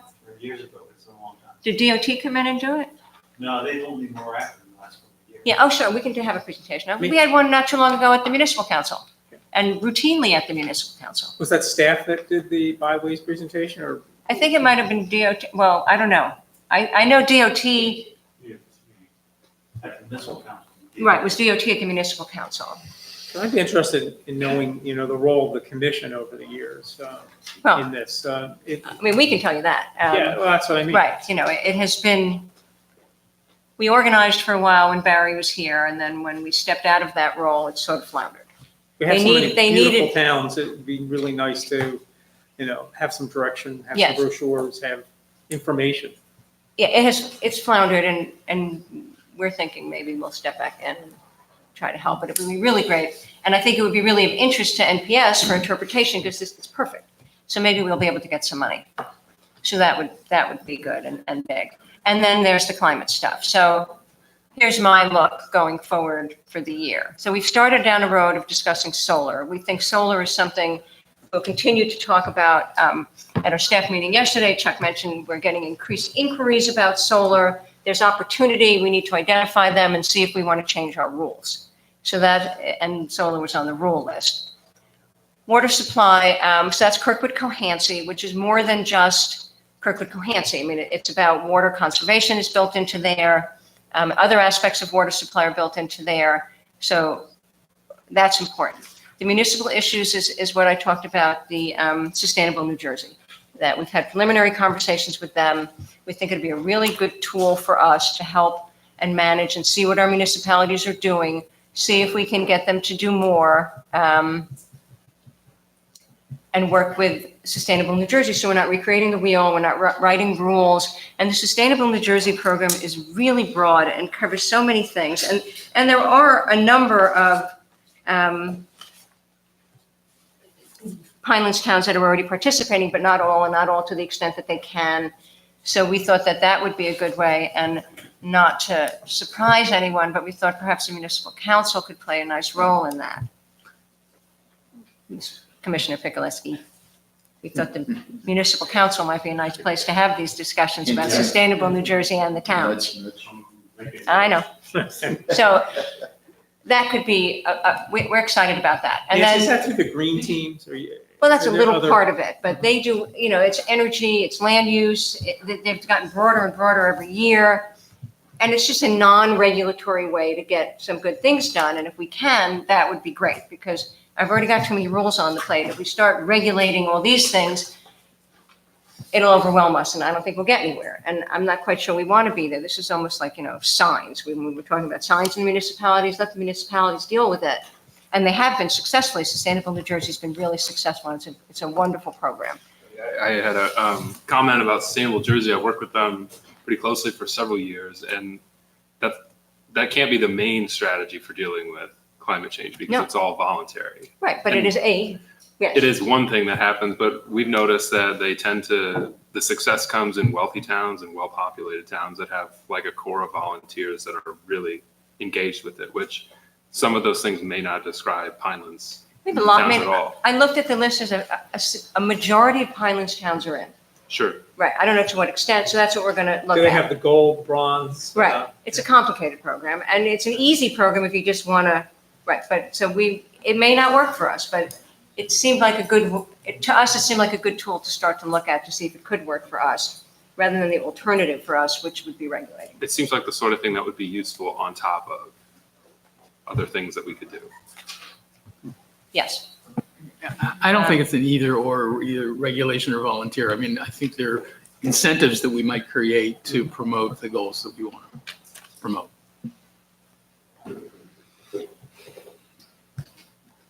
On forest management, forest health, with regard to fires and maintenance of that, we've been engaged, we will continue to be engaged on the prescribed burning projects and working with DEP on their plans for forest management. We had talked about a no net loss of trees policy, which we want to consider and continue to look at. That might find its way into rulemaking, or if there's another avenue for it. I haven't thought of one yet, but I think that might be important for us, since that's one of the greatest resources of the Pinelands with regards to carbon, is the fact that we have a lot of forest. So we would like to maintain it and make sure that those things are in place. And Sustainable New Jersey also deals with that too, on a very local level, with trees. It's not, we would be doing it on a bigger level. There it would be on a much smaller level, but still maintaining trees, contiguous forest, all of those things. The prescribed burning thing in the forest management is of great interest, because that, of course, involves cutting trees. So it becomes this unusual balancing act of, same thing with solar. Do you want solar, you want the tree? We have to find our way to figure out what the best approach is. And stormwater management, because flooding is a big issue and managing water is an issue. We have stormwater rules, but we might want to look at more. There's all the green stormwater stuff to encourage that. That's also Sustainable New Jersey on a small scale. So those are sort of the bigger climate areas for this year that we are contemplating tackling or looking at or trying to pull the thread on and see where we get. I think that's a lot of stuff, It's a lot of stuff. very comprehensive from my point of view. Sort of the bigger picture things and try to focus us. And some of it's a tiny bit of cheating because we've already started Kirkwood Cohansey, but it's still timely and we still have to do the rule. So that's sort of where we think we are to move forward right now. Oh, the other thing is, and I have a feeling things fell off here as always with my own, when you never want to let me do PowerPoint presentations. I have started to look into doing things on this property. We don't own it. That's a problem. So I have to reach out to the state. The very same people I believe you struggled with to get them out here because the building is falling over. But I've started the conversation. It seems to be a confusing one, big surprise, and nobody knows what to do. But in order to put solar on the building or solar in the parking lot or energy efficiency, any of that, I have to work through them. So that also was on my list. Can I comment, Chairman? It's on this list. Nancy, you took the words right out of my mouth. I mean, you know, that's an important thing to me, to make sure that our operating approaches here in this building, in this complex, set the example for the rest of the Pinellas towns. I mean, It's on my list. I don't know what happened to it. I don't doubt it. I know, you know, No, we've talked and I about have- it, we've kidded about electric cars, but yeah, there are things I think we absolutely need to do to set an example to the rest of the towns that, you know, we're going to be regulating them. We're going to be embracing policies that we're going to ask them to follow. I'd hate for them to point back at us and say, you don't do the things that we do. How dare you tell So us how to I attack started climate with the change? solar. The energy efficiency, I think we can get one of those free audits. I'm fearful about an energy efficiency audit. I'm fearful with these old buildings, which are just, I can't do much about. We don't think there's any insulation at all in that building. The problem, We should fear the unknown. I mean, the knowledge is good to have. Yeah, so, Who knows whether we can do it? but we can get one of those free audits because we're government. So that, that will do and see what we can do. You may be surprised about the installation, I'll just say that. I don't know, from what I've heard, I bet there is. Rick. It's the roof. Could be, but Chairman I has know all when house they experience. restore all it. right, or I when hope they do so. the work, But renovate we'll it, include all the buildings and see what we get. It's a So whole class, that is also something we would do. So where's the ORV slide? Yeah. All right. Vehicles. Yeah, me too, because I wrote it. The off-road vehicles, now I have to remember. So there's a number of things. I have been reached out to the Department of Environmental Protection to renew discussions there and have them come to schedule, have them come to present to the commission. We are continuing to do our sort of quiet cooperative work with DEP, site-specific barriers here, signs there. John Bonnell, Joel Mott, whoever's out in the field and meets them. A lot of it at Wharton. Is it mostly at Wharton, John? Or are you all over now? Wharton. Mostly at Wharton, working with the Rob Auermoller there, and those things are happening. We were thinking, I actually think it might have been John's idea to sort of have a technical conference with all the players. Not a big stakeholder meeting, but sort of a people meeting, us and DEP and advocates and users to try to see if we can come up with new things. I think Rick shared with me something that was in line with something else I've been thinking about that was really interesting. It was from Long Island, where they took all the law enforcement people, whether it was state DEC, their park police, their local police, their state police, and they set up a whole group that dealt with assorted issues. This was one of them. My fear is they have better laws than we do, but still, it seemed like a good idea. And we could most certainly coordinate that, try to get them in the room, come up with ideas, brainstorm on enforcement, instead of just sort of pitting us and DEP against the world. I thought that was a good plan. So I put that on my list, which is not here. That was forwarded to me by a public member. Yes, it was forwarded, and then I went back and looked at more, but it just, I thought that taking the enforcement people and putting them all in a room and trying to get them to figure it out and work on it was smart. So we could do something similar. So I sent that over to Ray Bukowski at DEP to see if they would want to work with us on that, and they're positive about that. I forget what else was on my list, for which I apologize is not here, but short of that, and continuing, if we do land preservation to try to find properties that have been subject to off-road vehicle damage, that was pretty much where we were going to go. It's a big bear. Do we plan to do anything more with regard to coordinating with volunteers in the construction of barricades? Well, that was a DEP lead, which had us and sort of PPA, I think, was in it. And yes, we go to DEP, we help with sites and find them. So that's sort of our role in it. Yes. Mhm. But yes, I think this Certainly was our very priority successful. list. I'm sorry. Certainly our priority list of threatened sites, particularly lakes and Yes. ponds. And that's going on.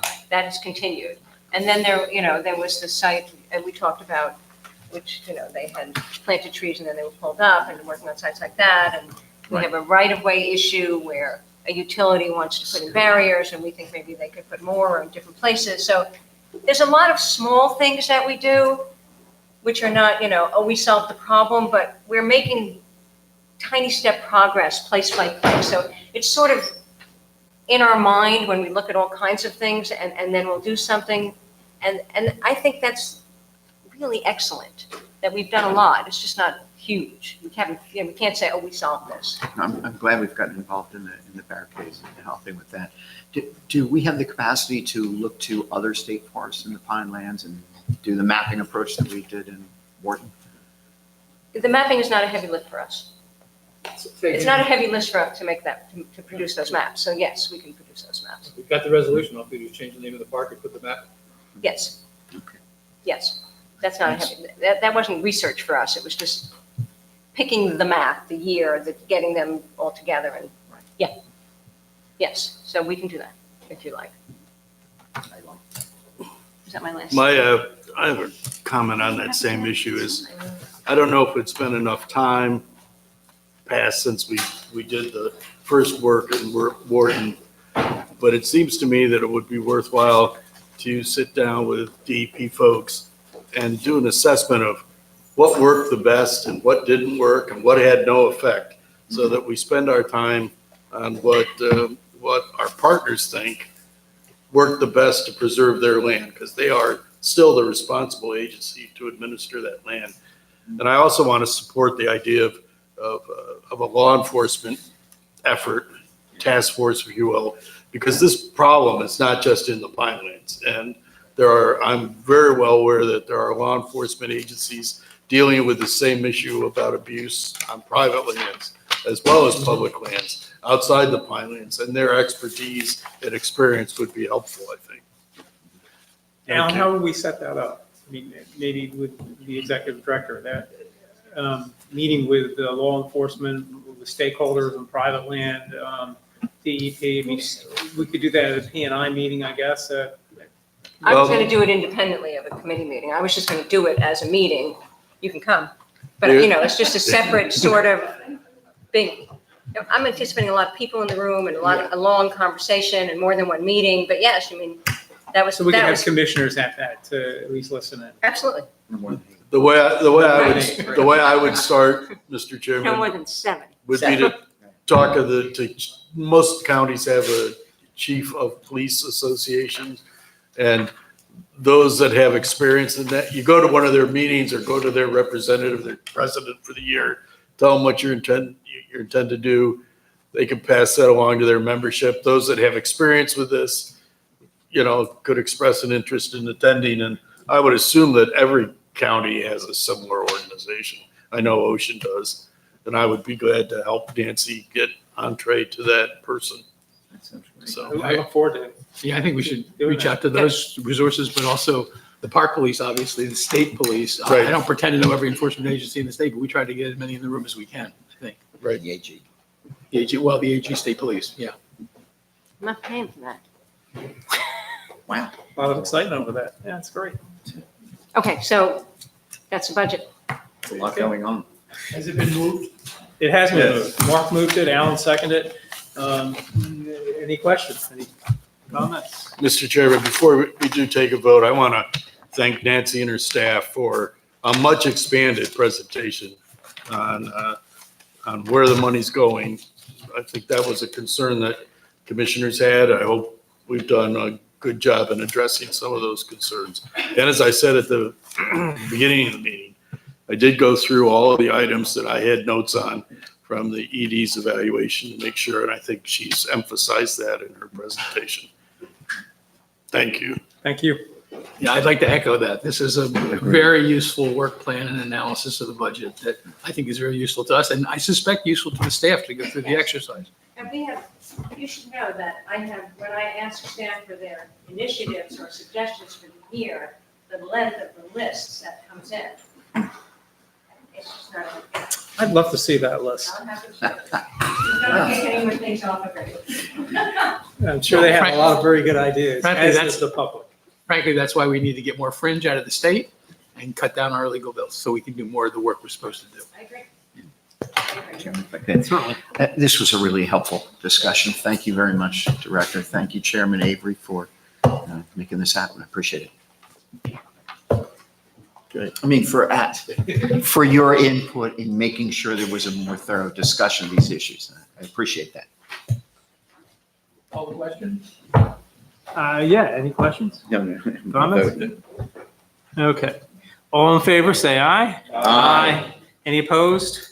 Any abstentions? Okay.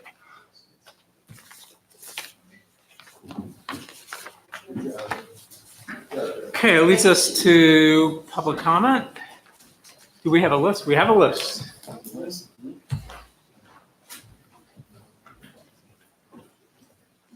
Okay, we'll start with Mark Schodes. Hope I pronounced the name correctly. Mark? I don't think he's here.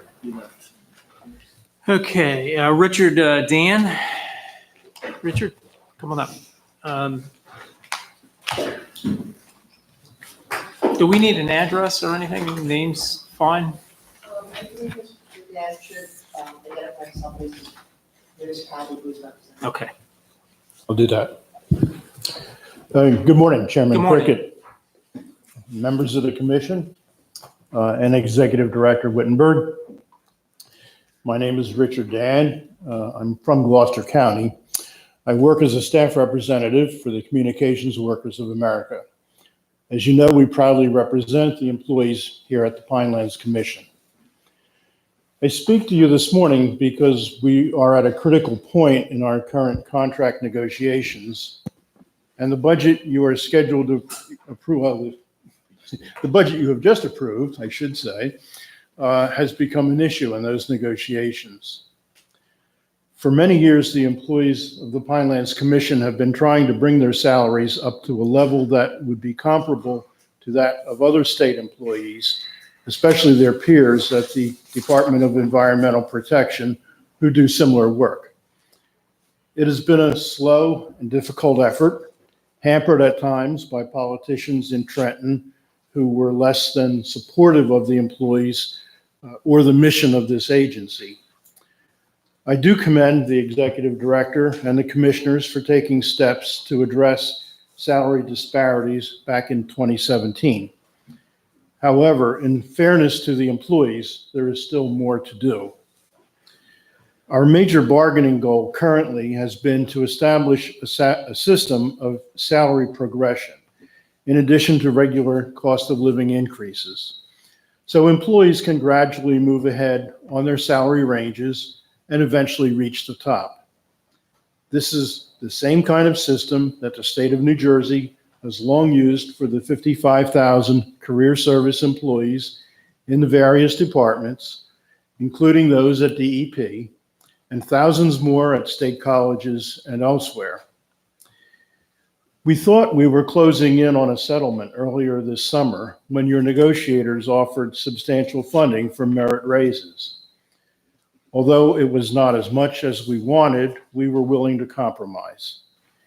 We therefore agreed to the money that was offered, insisting only that it be distributed equitably among the employees who had satisfactory performance evaluations.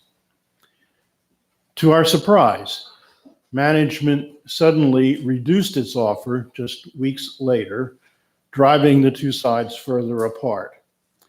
Management is now proposing to give employees merit raises of only 1 or 2%, depending on their performance evaluation scores. This is completely unacceptable. Although management told us the salary offer was reduced because of budgetary considerations, we do not believe that the facts support this rationale. When we look at the proposed budget, or budgets, plural, we find that salaries and wages for the agency as a whole are projected to increase about 4.4% over last year's total. We believe this is more than enough to fund the raises we are anticipating. Furthermore, we believe there is more money budgeted for certain other items than is actually needed. For example, the budget projects that health benefit premiums will increase by $25,000, when in fact the premiums for state health benefits are expected to decrease in 2020. We are also proposing an option that would reduce premium costs even further. Another questionable cost, and one that I'm glad to say the commissioners, some of the commissioners have noticed already, is the $150,000 that is budgeted for Labor Council. This is almost 7 times what dues-paying union members here at the Pinelands Commission pay annually for their union representation. It is also 3 times what our proposal for merit raises would cost in 1 year. If management still maintains that our proposals are not affordable, please consider this an official request to meet with your fiscal staff so together we can clear up this obstacle. In conclusion, we hope that management will act fairly toward its employees and agree to reasonable, affordable salary increases as proposed by CWA.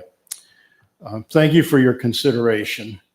I do have, at the request of the employees, copies of a letter that the employees have written to the commission, and there are copies for the chairman and I believe an original for the chairman and copies for the executive director. With your indulgence, Jessica, would it be appropriate for me to give you this and ask that it be distributed? Thank you very much. Thank you, Mr. Dan. Ms. Shanley? Welcome. Thank you very Good much. morning. Could I ask if Ms. Trementi could go before me because she has a very important conference call, and then I'll proceed. Okay, thank you. Marianne Clementi from Barnegat. You know, this microphone system is great. You need to get the BPU hearing microphones like this because you can't hear anything at those hearings. Okay. First thing has to do with the membership on the Pinelands Commission. And there apparently are like 5 positions being held up in the Senate, which to me is an abomination right now for the length of time that Sweeney has been holding these things up. And I would think it would behoove you as commissioners to put a little pressure there because you're operating understaffed in terms of the commission.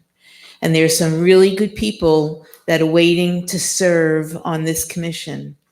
And I think it's a terrible disservice to the state, to the commission itself, and to we the people, because someone is letting politics get in the way of these appointments.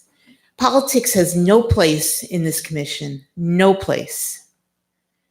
And the sooner we figure that out, and the sooner that the president of the Senate figures that out, the better off that we'll be. And I'd like you folks to put some pressure there. I'm thinking that you can. Try, please. Thank you, Ms. Valenti. The next one, Sustainable New Jersey. They are funded by fossil fuel.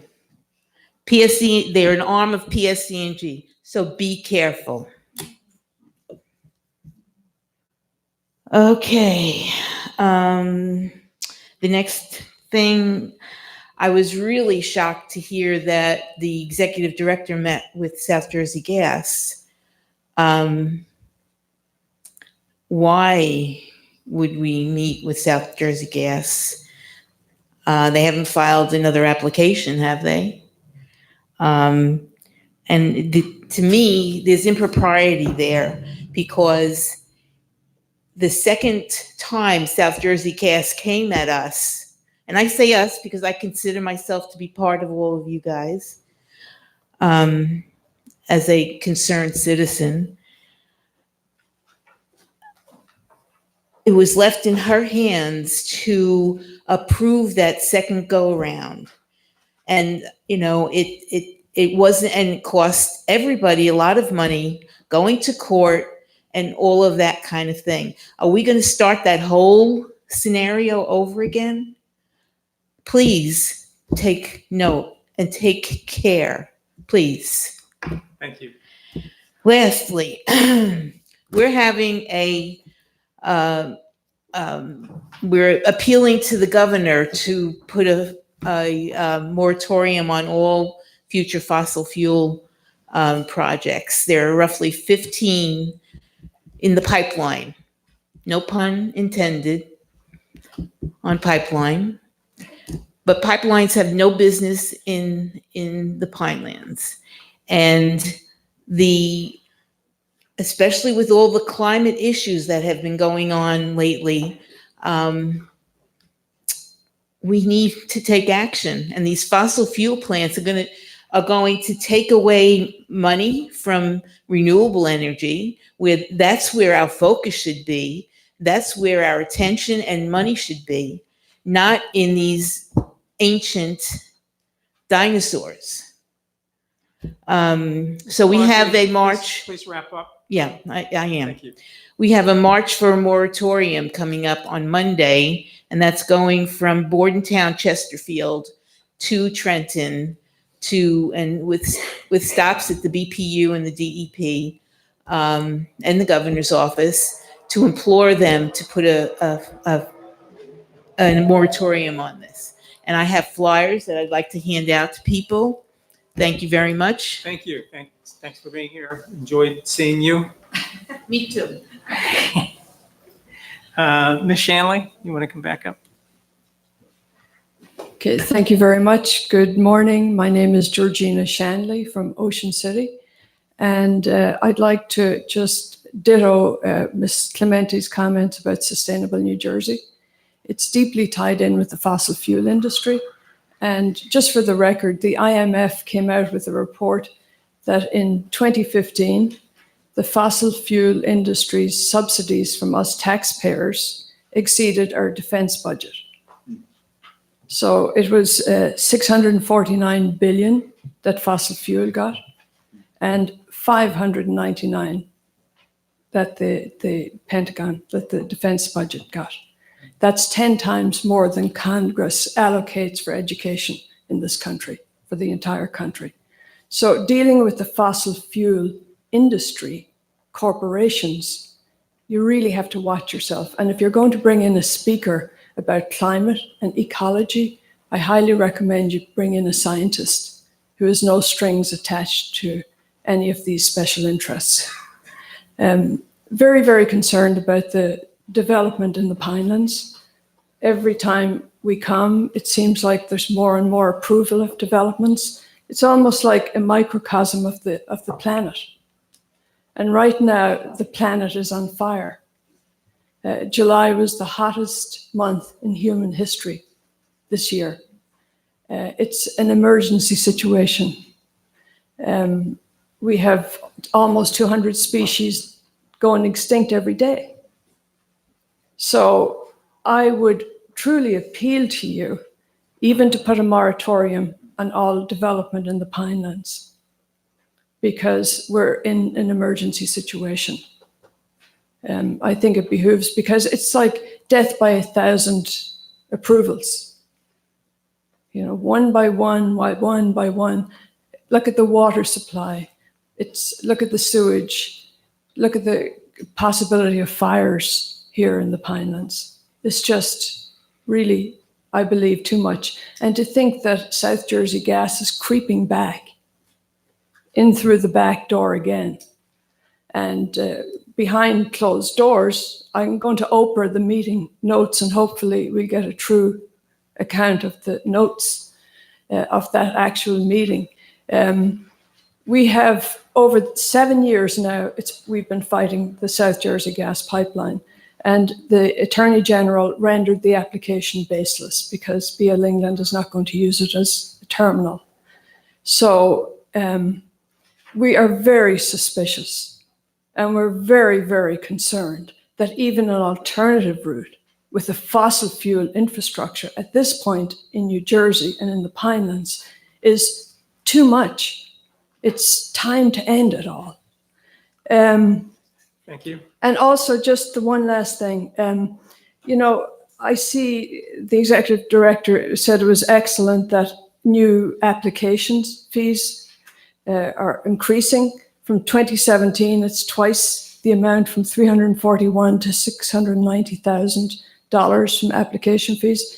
Behind each application fee is a developer.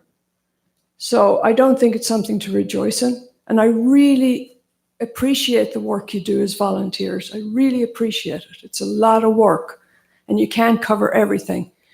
But really and truly, serve the Pinelands, protect, enhance, and preserve it for all of us. It's in your hands, not in the hands of the executive director. Thank you, Ms. Thank you.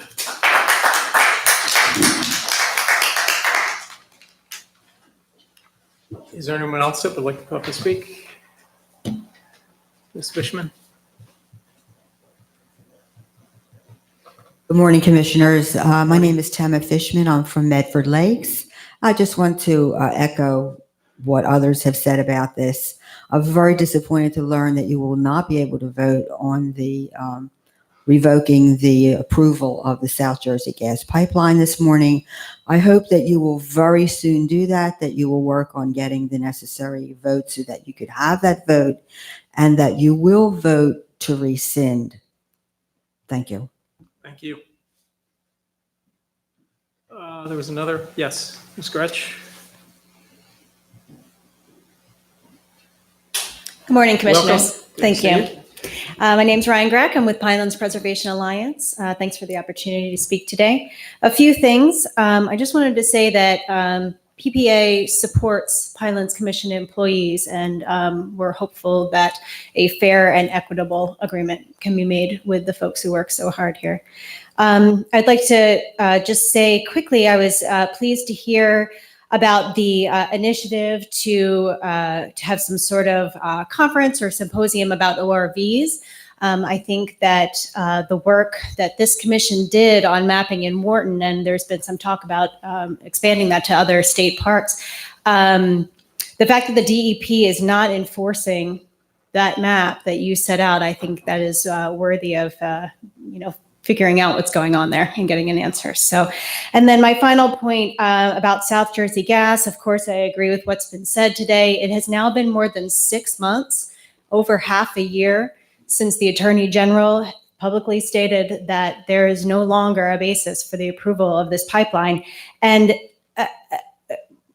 I understand that there have been quorum issues. I think that should be addressed, but there's a perception problem here. And the fact that this commission has not taken action in over half a year leaves the public clearly with the impression that this commission is in no rush to rescind that approval. And it is clearly leaving South Jersey Gas with the same impression, being that they've come in to meet. So I'm very disappointed that that vote won't happen again today.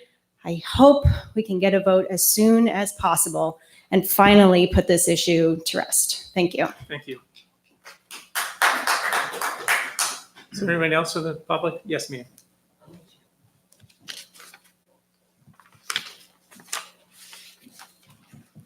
Morning, Commissioners. Howard Rolla, Haddon Township. What was that, Haddon Township? Yes. I urge this commission to rescind approval of the now obsolete South Jersey Gas Pipeline Project as soon as possible. Also, I urge you not to approve any future pipeline projects since they will taint the Pinelands environment. Fossil fuels are on the way out of use. It makes no sense to ravage the Pinelands with energy infrastructure meant for a finite source of fuel, such as natural gas. The future course of energy generation is towards cleaner, renewable sources such as solar and wind.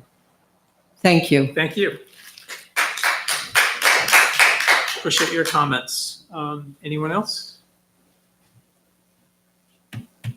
Okay, good. Close the public comment period. And I want to thank everyone for coming out. We have quite a large audience today, and I'm glad the public took the time to come out and participate in the meeting. We're going to have to go into closed session today. Right. Is it just personnel or in litigation? Okay. Okay, so would the Deputy Attorney General please read the appropriate statement? Yeah, whereas the Open Public Meetings Act provides, thank you. Whereas the Open Public Meetings Act provides that a public body such as the Pinelands Commission may meet in closed session to discuss personnel matters. And whereas the commission desires to retire to closed session to discuss personnel matters, now therefore be it resolved that the commission shall at this time meet in closed session to discuss personnel matters, the substance of which shall be disclosed publicly only if it does not constitute an unwarranted invasion of individual privacy. Thank you, Christina. I move that we go into second. Who was that? It was Ed.